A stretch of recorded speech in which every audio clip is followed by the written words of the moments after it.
All right, so Sidian, the first wife, supposedly that Sidian was with, and then when Tasha came in the picture, and then things weren't going good between Sidian and his first wife, so Tasha moved out, and then she came back because Sidian's first wife ended up leaving, and now she's starting a GoFundMe, and we're gonna go over her GoFundMe. We're going to go over what she's saying. We're going to go over what Sidian is saying, replying to the situation. And then we're going to go over what a person who said they were a former friend of Sidian's first wife, and she is speaking out against Sidian's first wife and spilling the tea. So let's check out this fundraiser.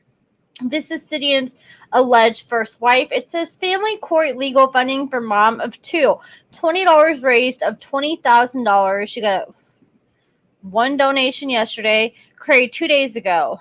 Today, my children's father confirmed what I had been dreading for 7 months, that he had packed up our two children and moved them 7 hours away from the city that they were born and spent their entire lives. And I was on a live with Sidian and Tasha the other day, and during the live, I think they said they picked up and moved from Ohio, and I want to say they moved to Oregon. They moved somewhere different. They said they're in the mountains and stuff now, and they're really enjoying it. But and they just spilled the tea that they had moved because somebody was saying, "Hey, I don't live that far from you," and Sidian's like, "Oh, well, we actually moved 8 hours away." So she says, after spending the last month attempting to serve his lawyer court summons, he finally decided to share his new address with me, causing even more of a delay in serving him.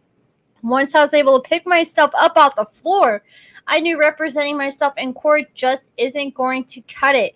Friends and family know my situation well, but for anyone else, I am the first wife of the TLC reality TV show Seeking Sister Wife's most recent edition, Sidian Jones, and the mother of our oldest and youngest children. Okay, this is what I get confused because the show calls him Joneses, like Jones with another ES, so it's JONESES. But on his Facebook and on Tasha's Facebook, they just go by Jones. So I wonder if that's like, trying to protect their like history, criminal history, because it just came out that Tasha has previous burglary and stealing charges, but this is from a while back.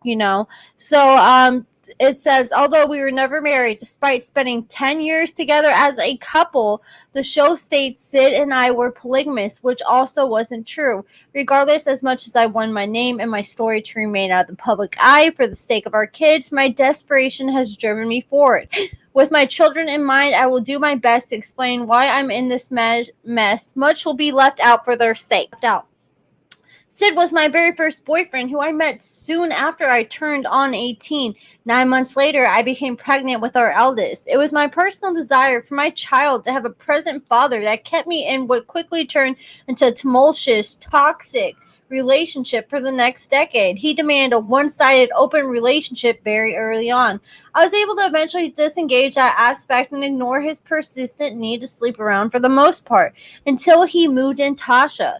Soon after, I experienced a mental breakdown and the relationship concluded. That relationship ate me up and spit me out. I returned to the world a broken pit of a human. Even so, I did my best to heal and find a way to support my children. With my support system having been destroyed long ago, this proved quite difficult. It was only the past year that I even learned what coercive control was, and by then I had already played into my ex's hands several times over.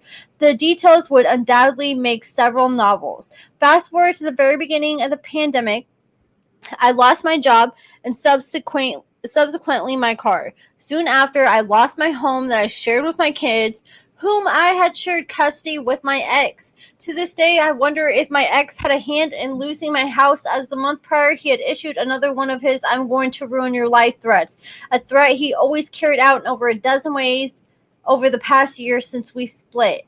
But she just said that she lost her job and her car and her home because of the pandemic. So which one is it? This was quickly followed by the third court summons where he requested full custody of our children. With all the chaos at that time of COVID and starting a new job, I unknowingly missed the deadline to respond, and his request defaulted in his favor. How do you let your kids go? Your kid should be your number one priority. How do you not show up for a court date about your kids? There ain't no way in hell I would ever do that. There ain't no excuse to that. I saw over 5 lawyers over the next 6 months to see what my legal options were and was given grave news by each due to the many negative opinions he had submitted to the judge. By not responding, his opinions were now considered legally true. It was the 6th lawyer that chimed in and told me I could have filed a motion to reverse the default 1 week past the 6-month window this would be allowed. I haven't seen my children in 10 months. My ex now claims I'm on drugs and had even told my children this to explain why I cannot contact them. Interestingly, his out-of-the-blue claim came 2 weeks after I apparently did not respond to his liking to the out-of-the-blue message where he attempted to blackmail me. Although I was never given details of what show he would be appearing in, even going so far as to instruct my children not to share anything with me, he was quite concerned that I might try and tell my story, or rather anything that might paint a negative picture of himself and Tasha. I learned the detail of the show the day it premiered, long after my ex had decided it best the children had no contact with me. Okay, so somebody came out on Facebook. I wish I would have took a screenshot because I cannot find where it was. It was in a Facebook group, and they pretty much said they used to be a friend of this girl, and this girl stole from her, and this girl has been a meth and a heroin addict for over 10 years, and that's why she lost the kids, because she was it was not a good environment for the kids to be around. Sidian claims that he told her that she could start seeing the kids if she could pass a drug test, and he claimed he would provide transportation and pay for the drug test, and she absolutely refused to. And he also says she didn't show up at any of the court dates, and here she admits that. So let me see if I can find what Sidian was saying. And people are saying that they will provide you with a lawyer in family court if you don't have a lawyer, so there's no excuse. And then also, when I was trying to find this, you have to make note of this. When I was trying to find this GoFundMe, I also found other fundraisers she started on other sites from a year ago, 2 years ago, saying similar things. Oh, me and my ex or me and my boyfriend are homeless in my car, because she does have a fiance. I don't know why her fiance ain't helping her out. But she's like, me and my fiance are homeless in our car. And it was kind of saying a lot, using her children as a way to get money. And all the other, she had like, I swear, like 3 or 4 other fundraisers, and nobody had donated to any of them. And people are getting upset because people are saying, people like Chris and Lean and stuff who are real victims, it takes away from their credibility when you have people like this coming out. So this is what Sidian said about the situation. Well, regarding the current mess, there are very good reasons I didn't publicize this person. I just want to remind everyone of that, and that mental health disorders and drug, A-word, are seriously sad, obviously for the kids, but also for the person going through it. During my interactions with them, I have constantly struggled to have empathy for their behavior, and honestly could be painted as quite the a-hole at times if you didn't know the overall context.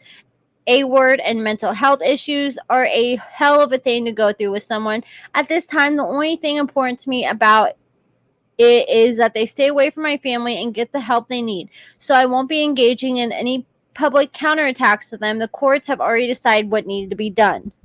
And like, where have you been? You can't just come out of nowhere after 10 years and say you suddenly want to be in the kids' lives. Especially if you ain't willing to take a drug test to be in their lives. That's obviously showing what's more important to you.